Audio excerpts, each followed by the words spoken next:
मंगल मैत्री आप सभी को। कैसे हैं आप सब? आशा करती हूँ आप सब बहुत अच्छे होंगे। तो आज के हमारे प्रकरण का नाम है अलंकार।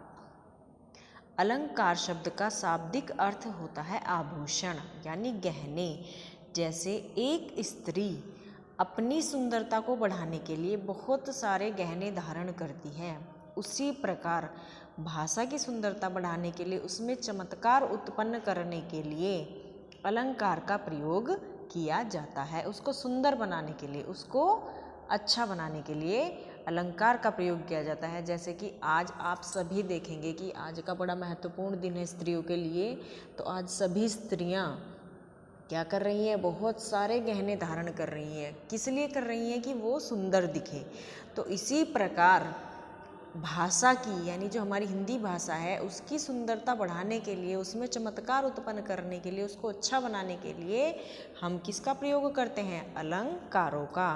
तो संक्षेप में ये कहा जा सकता है कि भाषा को सुसज्जित यानी सुंदर और सजाने के लिए और बड़ा सुंदर बनाने के लिए, चमत्कारपूर्ण ढंग से उसको प्रस्तुत करने के लिए, सज्जित सजाने के लिए, सुंदर बनाने के लिए, चमत्कारपूर्ण ढंग से उसको प्रस्तुत करने के लिए जिन शब्दों का प्रयोग किया जाता है वो क्या होते हैं?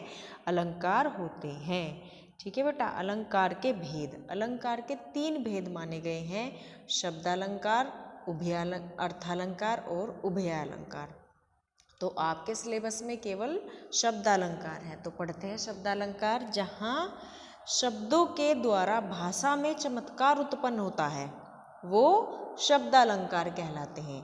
यानी अर्थ ना लगा करके केवल शब्द शब्द से ही जहाँ भाषा में चमत्कार हो, भाषा में सुंदरता लाई जाए, वो शब्दालंकार कहलाते हैं। तो शब्दालंकार के भी बेटा 3 भेद होते हैं। पहला है अनुप्रास, दूसरा है यमक और तीसरा है श्लेष। आपके 3 ही अलंकार आपके सिलेबस में हैं। तो सबसे पहले पढ़ रहे हैं अनुप्रास। अनुप्रास शब्द 2 शब्दों से मिलकर बना है, अनु और प्रास। अनु शब्द का अर्थ होता है बार बार और प्रास का अर्थ होता है वर्ण।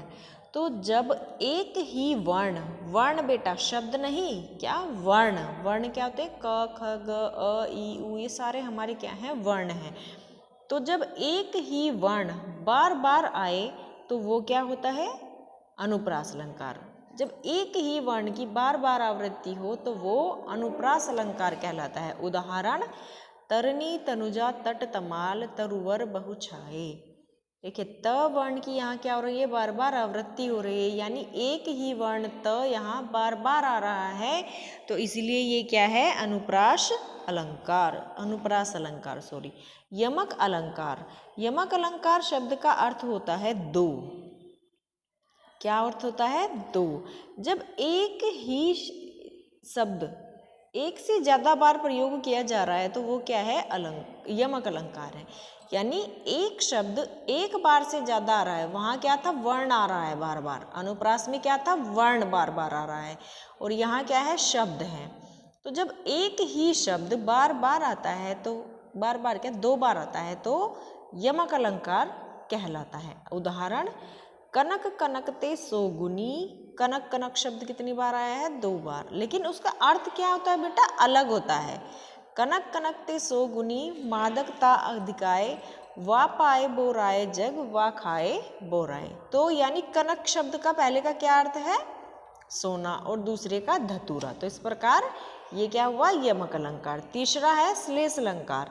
जहाँ पर कोई एक शब्द एक ही बार आए और उसके अर्थ कितने हो? अलग अलग हो, यानी वो कई अर्थों में प्रयुक्त होता है, तो वो श्लेष अलंकार होता है। श्लेष शब्द का अर्थ होता है चिपका हुआ, यानी एक ही शब्द के हम कई अर्थ जहाँ निकालते हैं तो वो श्लेष अलंकार कहलाता है। उदाहरण: रहीमन पानी राखिए, बिन पानी सब सून, पानी गए न उबरे, मोती मानुष चून। यहाँ पर पानी शब्द का उपयोग कई महत्वपूर्ण लिया गया है, तो इसलिए यहाँ कौन सा अलंकार हुआ? श्लेष अलंकार। तो इस प्रकार हमारे शब्दालंकार कितने हैं? 3: अनुप्रास, श्लेष और यमक। ठीक है बेटा। तो इसको आप अच्छे से लिखेंगे अपनी उत्तर पुस्तिका में और याद करेंगे। धन्यवाद।